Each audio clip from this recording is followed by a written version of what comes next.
Hey YouTube, long time no see. In fact, it's been about a year since my last video. We'll get into that another time. But in addition to that, it's also been 2 years since I left Taiwan and moved back to the States.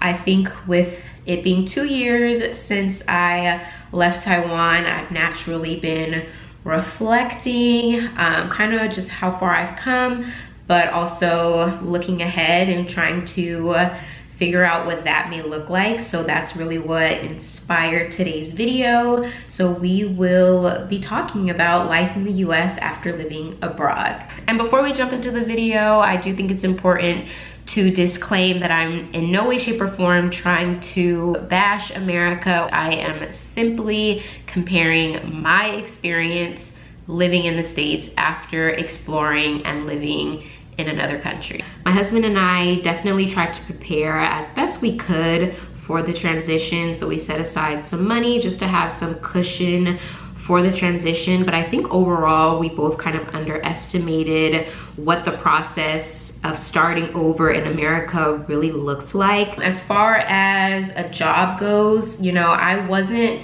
picking up where I left off. I was now living in New Jersey, so not only was I in a new city and state, but I was also embarking on a completely new career because I knew I would no longer be teaching. That took a little bit of time just for me personally. I had to take a step back and really kind of figure out what I wanted that to look like.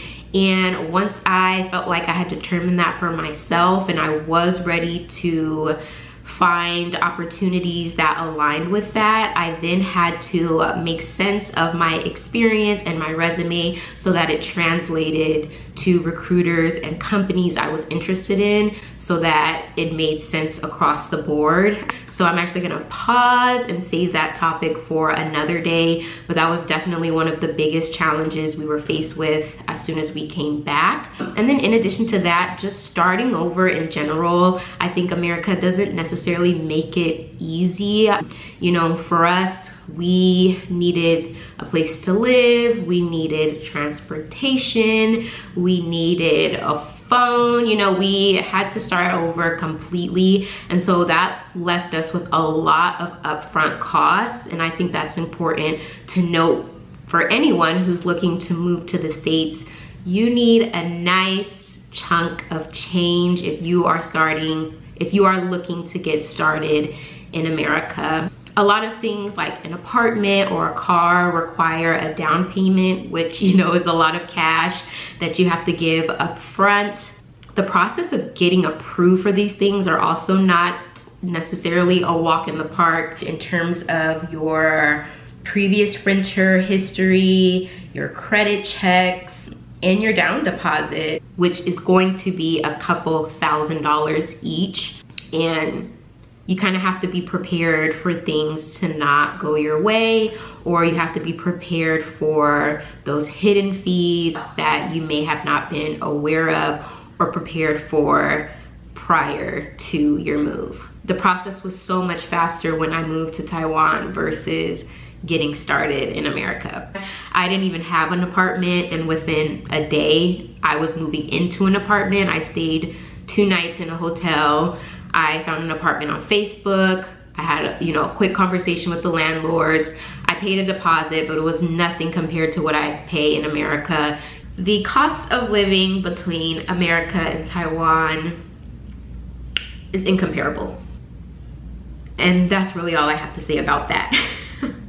America is as expensive as people say, and then some. And then you gotta add tax. It is no joke. And I've mentioned in my past videos, when I moved to Taiwan, that was the first time ever in life that I was actually able to save money. And for a lot of people, that's just not possible in the States because the cost of living is astronomical. And I will add, we're on the East Coast. We are about 25 minutes outside of New York City.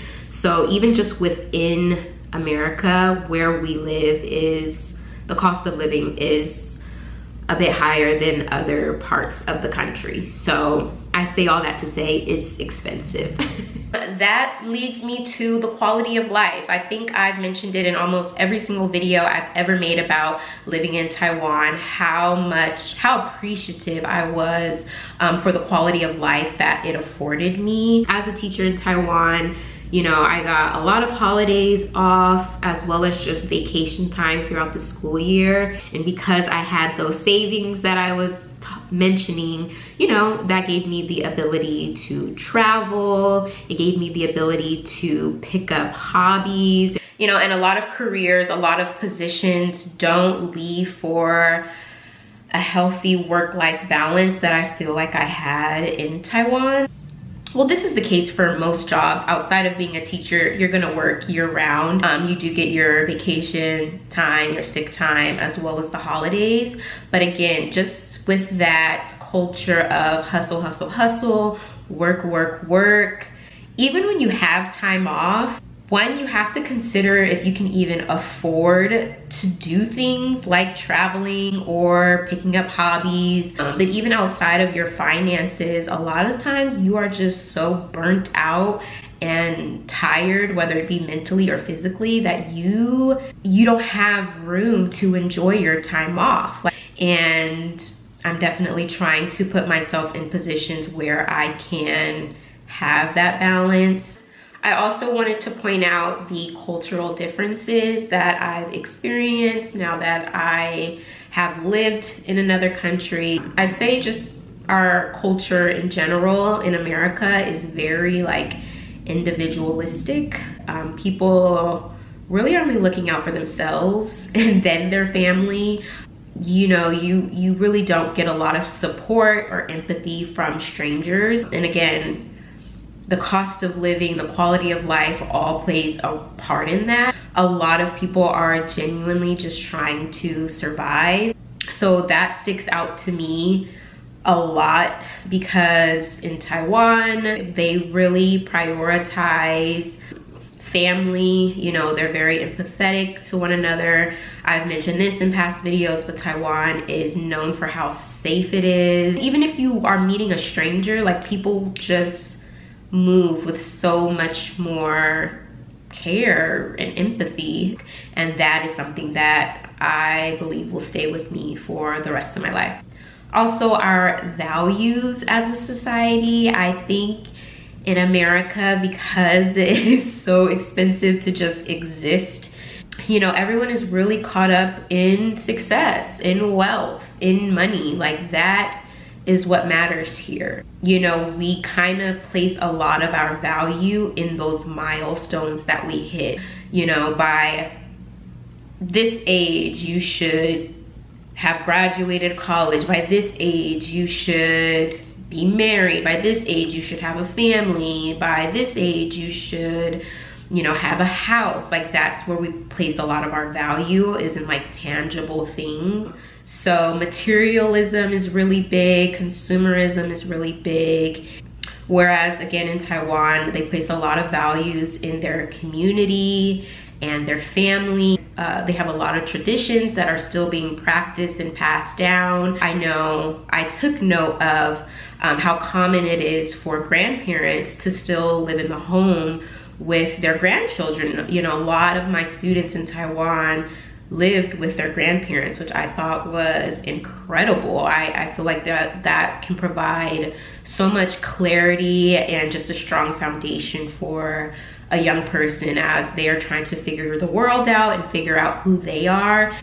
So I think that kind of wraps up my experience now that I've been back in the States after living abroad for 2 years. As far as going back abroad, my husband and I have joked about that. You know, thankfully we both have had the experience of living outside of the States, so it's really, really nice to have a partner that relates to that. Not only do they understand it, but they've experienced it themselves. So I love that we both have that perspective, but we will always have like a foundation here in the States. At the end of the day, our families are here. I don't think we'd ever leave and not look back, but we are open to having different seeds planted in other places. For anyone that wants to come to the States, there are still a lot of opportunity here. I think it's just very important to be mindful of those challenges and struggles that I mentioned throughout the video, because they are very real.